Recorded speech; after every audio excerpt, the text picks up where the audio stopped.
안녕하세요, 목님. 안녕하세요, 목사님. 오늘은 왜 이렇게 기분이 다운되어 있는 것 같아요? 무슨 일 있으세요? 무슨 일 있는 건 아니고요. 요새 비가 계속 와서 그런지 기분이 우울해서 그런지 옛날 학생 때 있었던 일이 생각나서요. 무슨 일이 있었는데요? 제가 학생 때 수련회를 했었는데요. 수련회 마지막 날 기도회가 있었거든요. 그런데 기도회를 인도하시는 목사님이 갑자기 말씀도 못 하시고 엉엉 우시는 거예요. 우리는 왜 그러시나 했는데 알고 보니까 기도회를 인도하기 바로 전에 그 교회에 있던 자매가 우울증을 앓고 있었는데 그만 자살을 했다는 소식을 듣게 아이고. 되신 거예요. 목사님께서 울면서 그 말씀을 하시는데 우리도 너무 마음이 아파서 다 같이 울었거든요. 근데 그 당시 제가 마음이 정말 아팠던 건 그 자매가 힘들게 우울증을 앓다가 자살을 했다는 사실 자체도 그렇지만 저는 자살을 하면 천국에 갈 수 없다고 얘기를 들었었거든요. 그래서 그 자매는 그럼 천국에 가지 못했구나 하는 생각에 너무 마음이 아파서 울었던 기억이 나요. 예. 그런데 목사님, 정말 자살을 하면 천국에 갈 수가 없는 건가요? 먼저 자살하면 지옥 간다라는 말이 성경에 있지는 않습니다. 근데 왜 우리가 그렇게 이게 성경 말씀인 것처럼 생각을 하냐면 중세교회로부터 계속 성도들에게 그렇게 가르쳤기 때문에 우리가 자연스럽게 그게 성경인 양 생각하는 것이죠.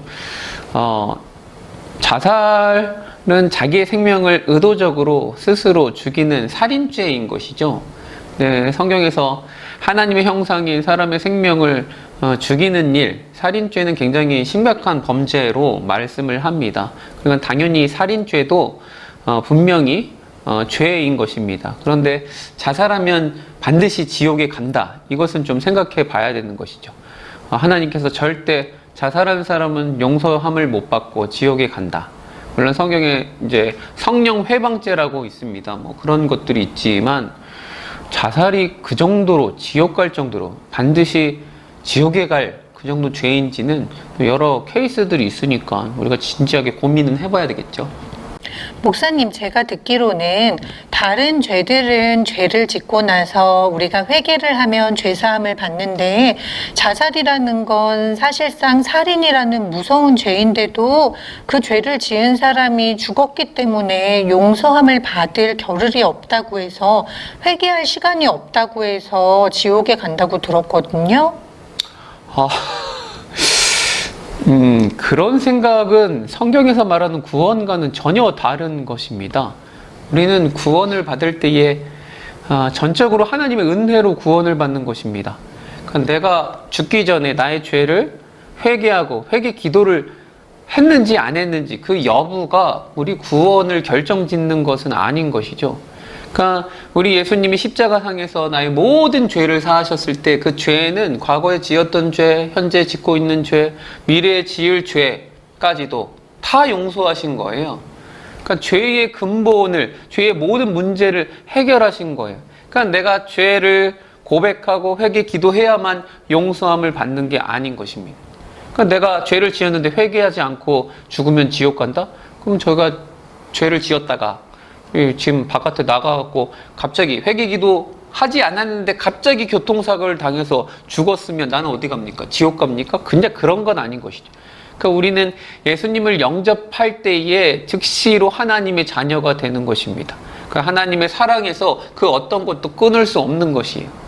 근데 나의 구원이 회개 기도했느냐 안 했느냐, 회개 기도할 기회도 없었다, 뭐 이런 것으로 따진다면 불안해서 어떻게 살겠습니까? 그러니까 그런 것은 구원하고는 상관없는 착각인 것이죠. 잘못 알고 있는 것입니다. 아, 목사님, 그렇군요. 그런데 또 어떤 사람들은 이런 얘기를 하더라고요. 우리가 그리스도인이 된다는 것은 나의 주인의 자리를 우리 하나님께 내드린다는 뜻이잖아요.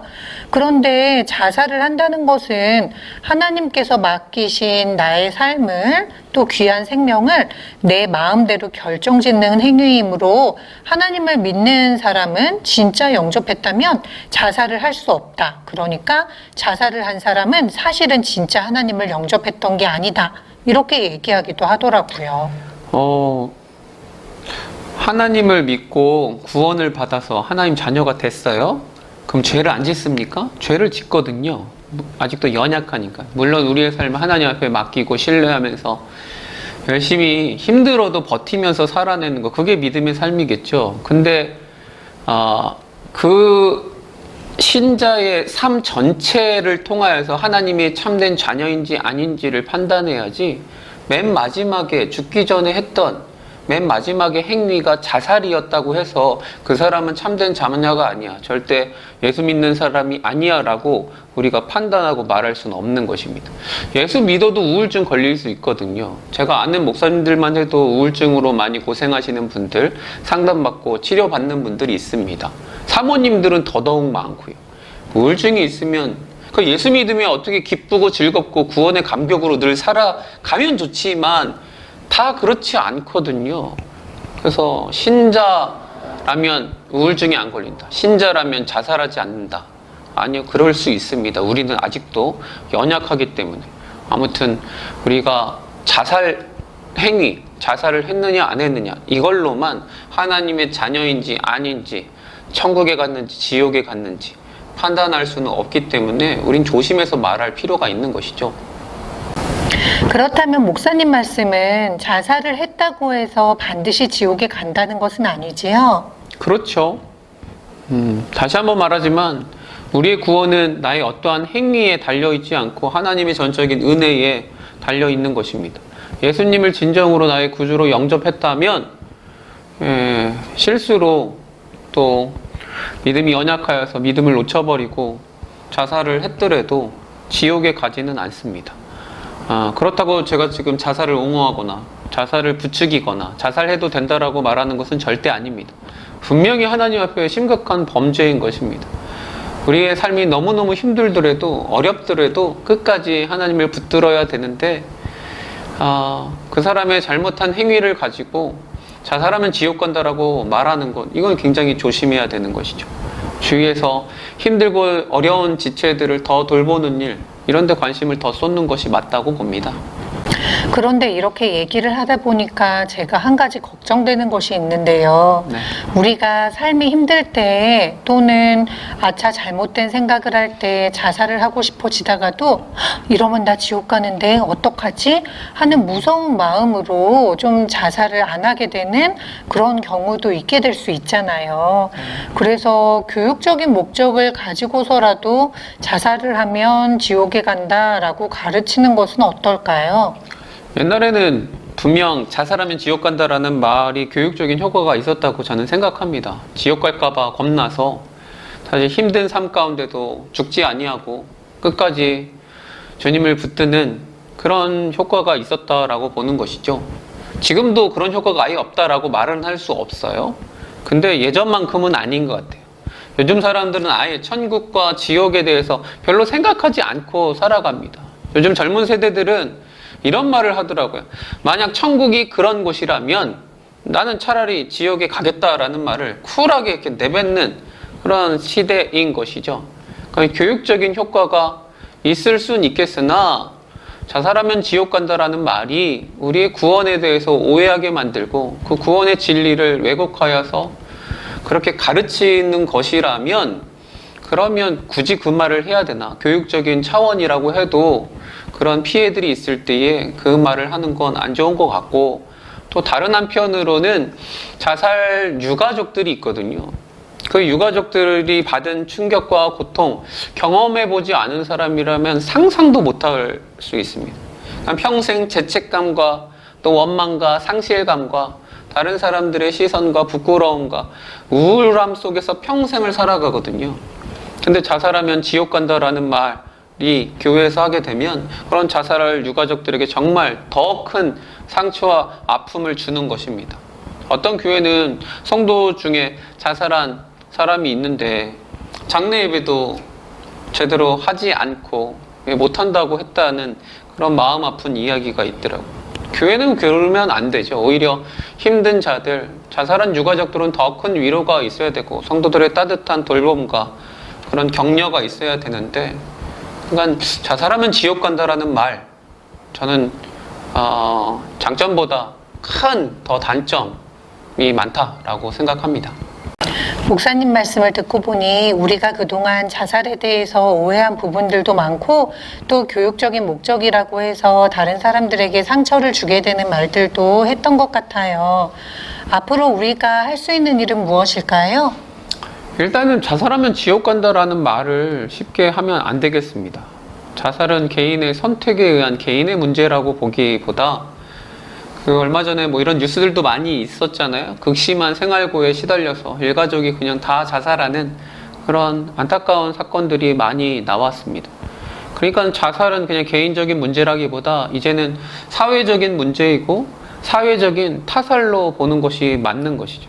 그래서 교회가 해야 될 일들은 우리 주변에 진짜 힘든 사람이 있는가, 삶의 소망을 놓아버릴 어려운 자들을 많이 찾아보고 살펴보고 돌보고 또 위로하는, 그들과 함께 관계를 맺으며 살아가도록 힘을 내도록 참된 소망이신 예수님을 붙들고 살도록 옆에서 돕는 일들, 정말 할 게 많거든요. 그런 일들을 해야지 자살하면 지옥 간다라는 말을 해서 자살 유가족들에게 더 큰 아픔과 상처를 주거나 구원에 대해서 잘못 가르치면 안 되겠죠. 우리나라가 지금 K-방역으로 코로나 전 세계적인 팬데믹 상황 가운데서도 국가적 위상이 많이 높아졌잖아요. 근데 OECD 국가 중에서 지금 10몇 년? 13년인가 10몇 년 동안 연속해서 자살률 1위라는 불명예를 얻은 나라이기도 합니다. 특별히 노인 빈곤율과 노인 자살률, 또 청소년 자살률, 부동의 1위거든요. 그래서 우리나라 작년 한 해 2019년도 자살한 사람들 보면 거의 한 달에 1000명씩 자살을 하거든요. 우리나라가 코로나로 사망한 사람이 지금 305명인데 그걸로 따지면 이런 코로나보다, 이런 바이러스보다 정말 무서운 질병과 같은 사회적인 문제가 자살이라고 볼 수 있습니다. 이러한 문제 앞에 교회가 소망이 되고 위로가 되고 많이 돌보는, 구제하는, 위로하는 사역들을 많이 해야 되겠다 싶습니다. 네, 목사님 말씀을 듣다가 함께라는 단어가 제 마음에 참 와닿는데요. 교회 공동체는 그냥 같이 예배하는 것이 아니라 함께 신앙의 여정을 걸어가는 공동체잖아요. 우리가 힘든 자들과도 함께하고 어려운 자들과도 함께하고 또 아픔을 당한 자들과도 함께해서 이제는 더 이상 두려움을 이용해서 자살을 막는 것이 아니라 사랑으로 그들을 보듬을 수 있는 교회 공동체가 되었으면 좋겠어요. 네, 맞습니다. 그래, 오늘은 주제가 주제이니만큼 하여튼 차분하게 마치게 되는데요. 그래, 오늘은 이 정도 하고 구독과 좋아요는 눌러주시고 다음에 또 뵙겠습니다. 안녕. 여러분 힘내세요.